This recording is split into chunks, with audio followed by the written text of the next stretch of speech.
So magandang gabi po sa inyong lahat mga kapalarista. Grabe ha?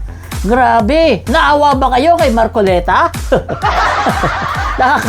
Nakakaawa ba si Marcoleta ngayong nakita natin na naka-wheelchair talaga siya? Nakakaawa ba o lalo nakaka-bad trip, di ba? Kasi isipin ninyo ha, kung ordinaryong tao lang yan, kahit anong edad yan, nako, wala yan. Kulong is kulong. Kahit anong sakit pa niyan, kulong is kulong. Basta ordinaryong tao ka, pag may kasalanan ka, kahit matindi yung sakit mo, kulong ka. Pero si Marcoleta, syempre, VIP. Syempre, senador di ba? Di ba, senador Alam nyo, nakakaawa si Marcoleta. Nakita natin ngayon. Kalat na kalat sa social media yung naka-wheelchair siya. Kung kailan naman siya tumanda, doon siya nagkaganyan. Kasi mali siya ng desisyon sa buhay niya di ba? So yan ang pag-uusapan natin ngayon mga kababayan ha. Etong biglaang pagkakasakit ni Marcoleta ha. Pero bago tayo magsimula sa mga hindi pa nakasubscribe dito sa aking bagong YouTube channel, Palarista YT, please subscribe na po muna kayo para mahaba-haba pa po ang ating pag-uusapan. So yung mga kababayan grabe ha.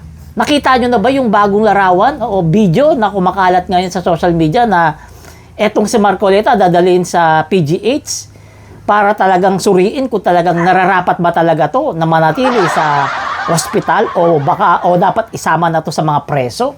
Grabe. May mga naawa kay Marcoleta kasi sa kabila ng katandaan niya doon pa siya nakulong. Pero kung may mga naawa, may mga natuwa rin. May mga natuwa kasi nga nakikita natin na meron talagang batas o hustisya dito sa bansa natin sa panahon ni PBBM. Kasi isipin mo, senador yan. Senador yan.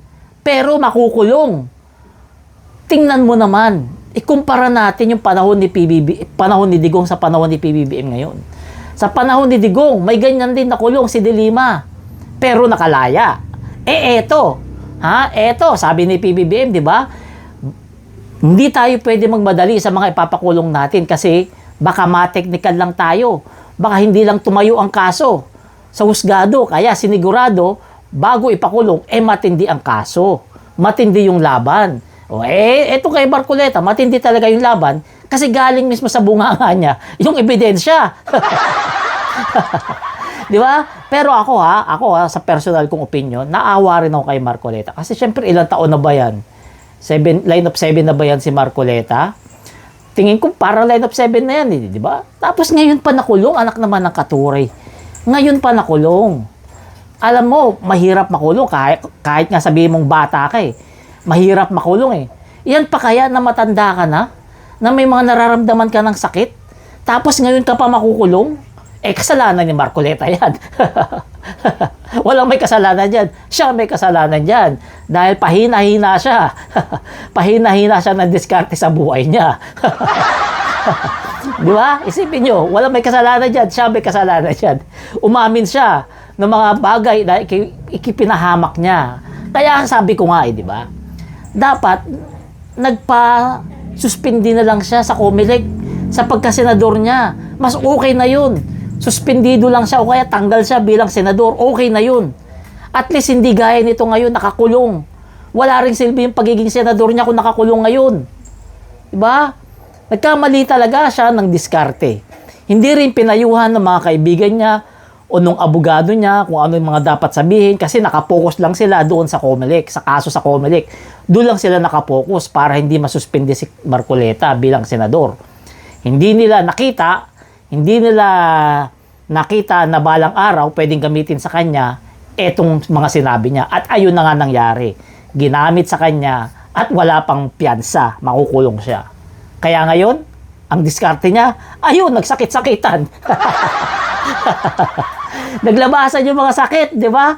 Kasi isipin mo, kailan ba yung rally nila? June 30 ba yun? June 30? Ang lakas-lakas pa niya. Nakakapagsalita pa sa stage. Nakapaglakad pa papunta sa rally. Habang nagsasalita siya, hindi mo naman makikitaan na sumasakit yung likod niya. Hindi mo makikitaan na nahihilo siya. Hindi mo makikitaan na inaatake na siya ng high blood niya. Kasi masiglang-masigla siya noon. Maganang-magana magsalita. O ano nangyari? Pagkatapos, inaresto, ayun, naglabasan yung sakit. Di ba? Yan ang sad but true, di ba? Sad but true, nakakalungkot pero totoo. Kasi kasalanan niya yan, kaya nagkakaganyan siya ngayon. Ilan na ba yung mga na wheelchair? Si Gloria, si Corona ba, na wheelchair ba si Corona? Yung mga, basta yung mga maaarito. Sila Jinggoy, di ba? Si Bong Revilla. Sino makakapag-isip na yung mga senador na gaya ni Bong Revilla, ni Jinggoy Estrada, ni Mike Defensor, makukulong. Mga makapangyarihang tao yan. Pero nakakulong sila ngayon. Dahil yan, may hustisya rito sa atin sa panunungkulan ni PBBM. Isa lang ang ibig sabihin yan. Sa panunungkulan ni PBBM, basta may kasalanan ka, magbabayad ka. Basta may ninakaw ka, makukulong ka.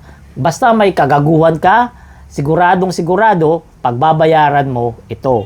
Sa madaling salita, sa panahon ni PBBM, bawal, bawal ang palakasan. Walang kaibigan, walang kamag-anak, walang kumpare, walang senador. Pag may kasalanan, kulong ang pagbabayaran. Yan ang panahon ni PBBM na hindi natin nakita nung panahon ni Digong. Kasi alam niyo kung bakit? Alam niyo kung bakit walang nakulong nung panahon ni Digong na mga kurap, Kasi kurap din siya, magnanakaw siya. Inamin niya yan, di ba?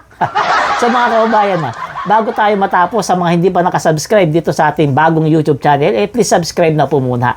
Palerista YT. I-type nyo po at mag-subscribe po kayo para mas mahaba-haba pa po at marami pa tayong pagdadaan ng talakayan about dito sa ating bansa. So hanggang dito na lang. Salamat.